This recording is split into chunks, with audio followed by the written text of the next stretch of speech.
여러분, 이 노란 꽃 한번 보세요. 이 노란 꽃 정말 예쁘죠? 이 꽃에서 꽃잎이 몇 개로 보이시나요? 4개라고요? 땡, 틀렸습니다. 왜냐하면 이 꽃에는 꽃잎이 없다고 합니다. 이 꽃에서 꽃잎이라고 하는 것은 사실은 꽃잎이 아닙니다.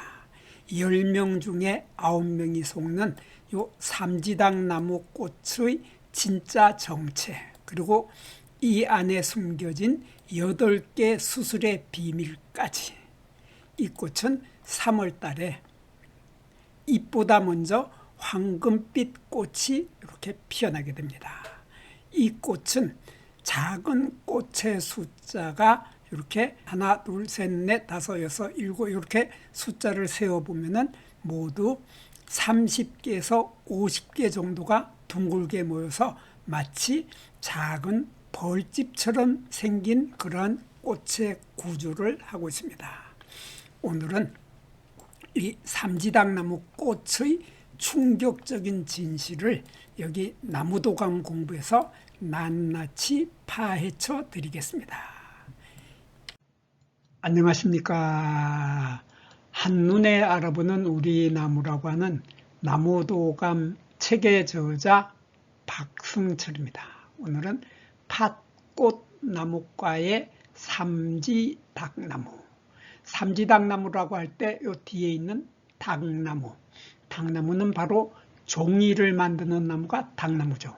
그리고 종이 중에서도 주로 한지를 만드는 게 당나무인데 이 종이를 만드는 당나무 앞에 삼지자가 붙었습니다.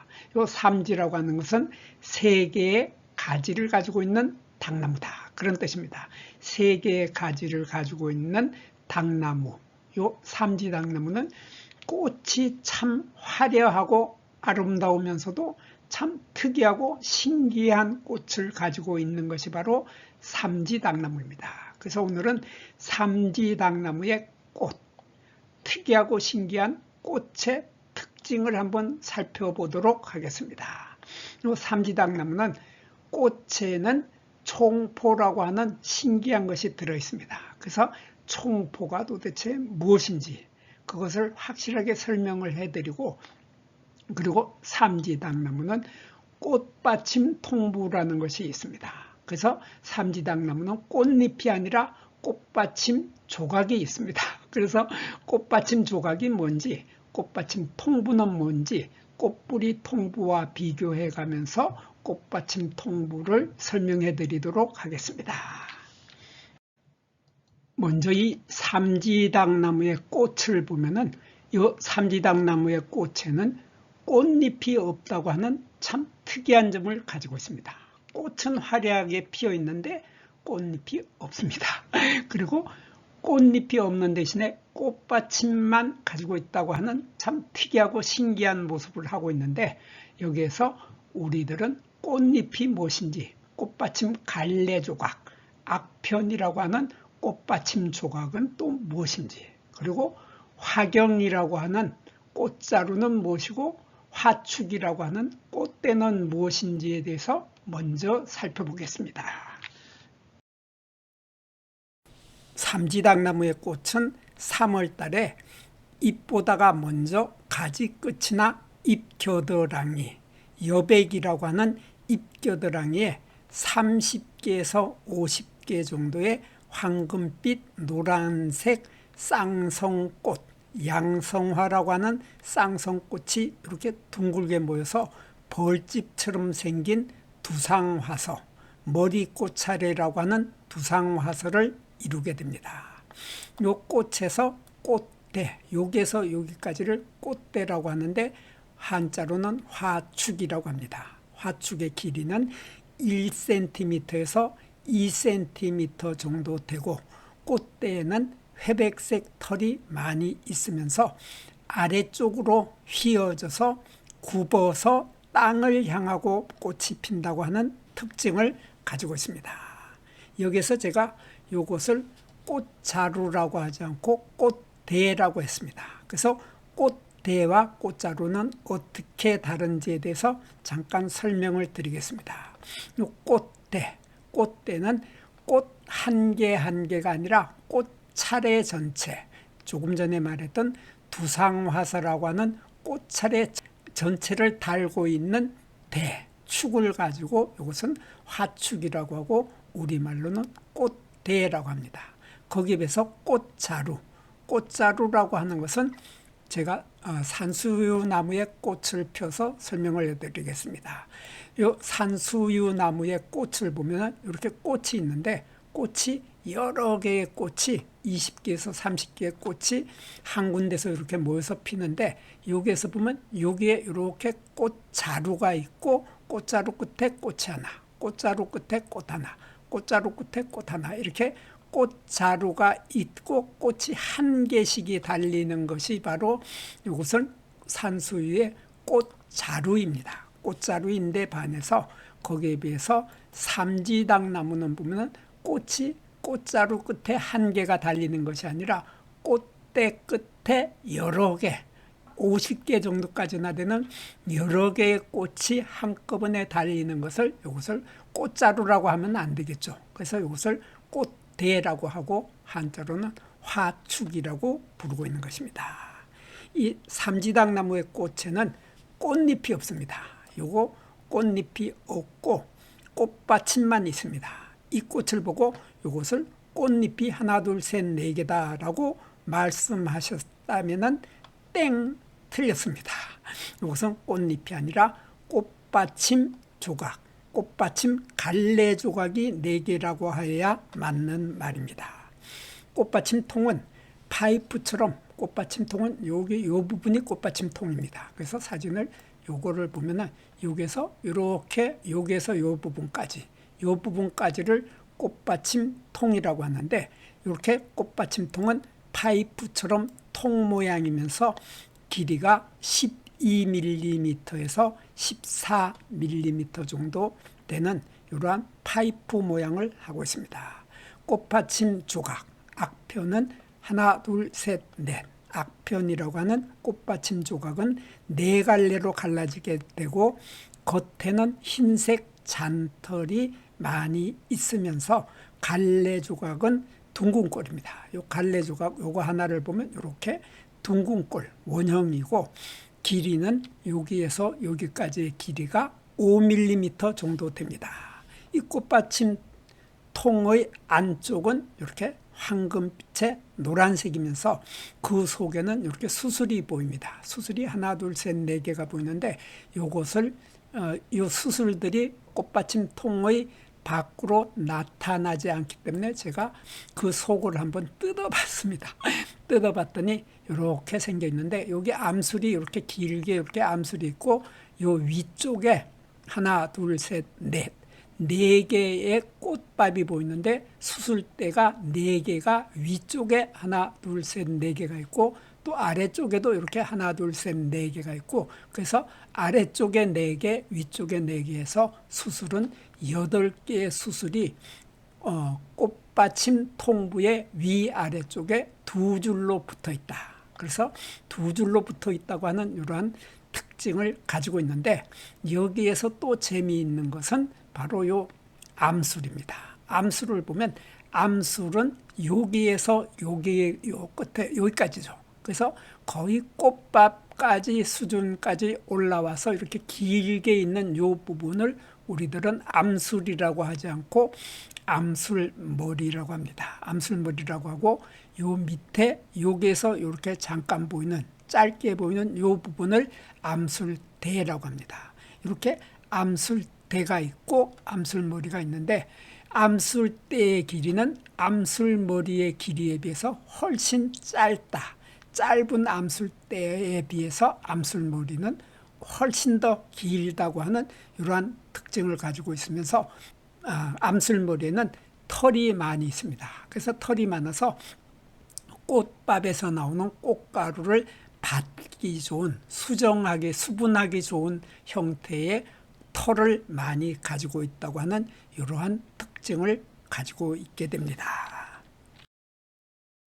그래서 이 꽃에서는 수술과 암술이 모두 제 역할을 다 담당해서 훌륭하게 해낼 수 있는 능력을 가지고 있습니다. 그래서 수술 때에는 수술대 끝에 꽃밥을 가지고 있고 꽃밥 속에는 꽃가루가 있기 때문에 이 꽃가루를 날려서 암술대에 암술머리에 달라붙어서 그래서 이 암술머리에서는 꽃가루를 수분해서 이 아래쪽에 있는 미씨가 들어있는 씨방 부분에 전달을 해서 이것이 열매를 맺을 수 있게 되는 것입니다. 그래서 이 꽃, 요 많은 꽃들이 모두 다 꽃 하나가 모두 다 열매를 맺을 수 있는 수술과 암술과 씨방을 모두 가지고 있기 때문에 이러한 꽃을 우리들은 쌍성꽃이라고 하고 한자로는 양성화라고 합니다. 그래서 이 꽃들이 양성화이기 때문에 나중에 열매를 맺은 것을 보면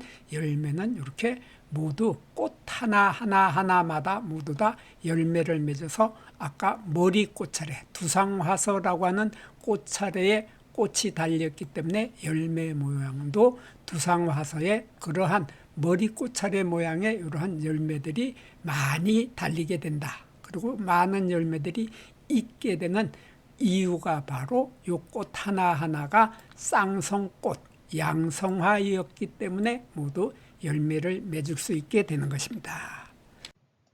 이번에는 우리들이 흔히 많이 들어본 포라고 하는 말하고 총포라는 말에 대해서 서로 공통점과 차이점을 알아보겠습니다. 이 포라고 할 때 포는 이렇게 쓰고 한자로는 이렇게 쓰고 영어로는 브렉트라고 쓰고 있는데 이 포는 꽃을 싸고 있는 보자기다. 그런 뜻으로 꽃싸개라는 뜻을 꽃싸개라고 우리말로 번역해서 쓰고 있습니다. 그래서 꽃싸개라고 하는 포는 꽃을 싸고 있는 보자기다. 그런 개념으로 포라고 하는 말을 쓰고 그리고 총포라고 하는 것은 요 위에 있는 포. 요 포가 그대로 내려서 꽃을 싸고 있는 보자기인데 그 보자기가 총이다. 요 총자는 뭐냐면 합계. 우리가 계산을 할 때 총합계, 총합계라고 하죠. 그때 쓰는 총자를 씁니다. 그래서 총합계된 포다. 그래서 포가 여럿이 모여서 어울려져 있어서 합계다. 그런 뜻으로 총포라고 하는 말을 쓰는데 이 총포를 우리말로 번역을 하면 꽃차례 받침이라고 합니다. 여기서 받침이라고 하는 것은 우리가 쟁반을 받춘다. 뜨거운 것을 받치는 그 받침이라고 하는 그런 말이고 꽃차례라고 하는 것은 이것을 우리들은 한자로 쓰면은 화서라고 합니다. 화서의 화자는 꽃이라는 뜻이고 서자는 차례, 순서라는 뜻이죠. 그래서 꽃이 피는 순서와 차례를 꽃차례라고 하고 한자로는 화서라고 합니다. 이 화서라고 할 때 이 화서는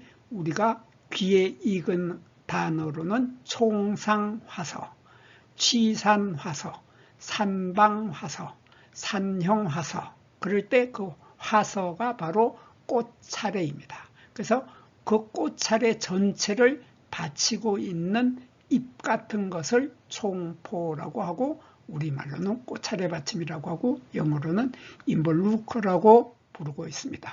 그래서 오늘은 꽃싸개하고 꽃차례 받침이 어떤 공통점을 가지고 있고 어떤 차이점을 가지고 있는지에 대해서 알아보도록 하겠습니다.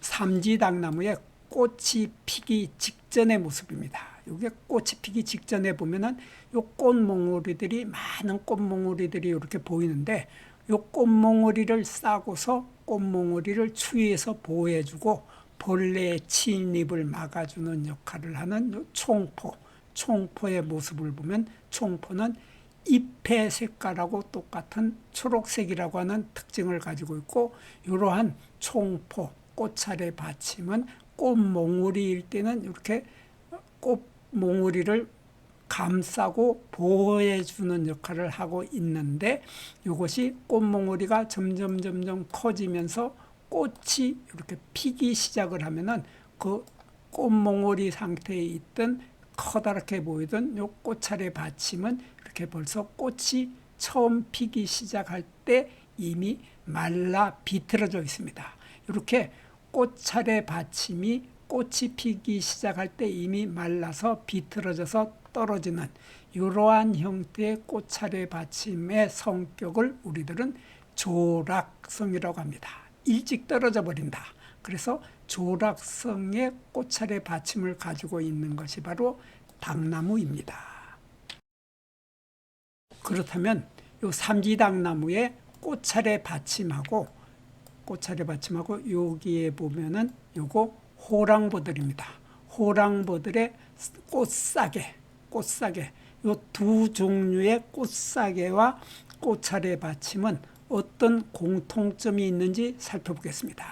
둘 다 꽃차례 받침이나 꽃사계는 요 꽃봉오리 상태일 때 꽃을 보호해 주는 역할을 합니다. 그래서 이 꽃은 보면은 삼지당나무의 꽃이 피는 것을 보면 꽃이 3월 초에 아주 추운 계절에 꽃이 피는데 그 추운 계절에 꽃이 얼어 죽지 않도록 보호해 주는 이불 역할, 보자기 역할, 그런 역할을 하는 것이 꽃차례 받침인데 이 꽃차례 받침은 이렇게 꽃 봉오리를 보호해 주는 역할도 하면서 이 꽃봉오리가 말라 비틀어지지 않도록 수분을 막아줘서 보호해 주는 역할도 하고, 그리고 해충들이 와서 이 꽃봉오리를 파먹지 않도록 보호해 주는 역할도 한다는 그러한 공통점은 요 총포 꽃차례 받침이나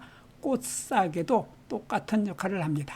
꽃사계에서 호랑보들의 꽃사계는 보면 이렇게 많은 숫꽃들이 이렇게 피어 있는데 요 숫꽃에 보면은 요 꽃 하나가 많은 꽃들이 모여서 숫꽃 차례를 이루고 있는데 요 꽃 하나를 떼어 보면 이런 모양이 됩니다. 꽃 하나는 요 호랑보들의 숫꽃의 꽃 하나는 수술이 2개가 있습니다. 2개씩을 이렇게 가지고 있는 것이 숫꽃 하나인데 숫꽃 하나의 꽃봉오리를 보호하고 있는 것이 바로 꽃사계죠.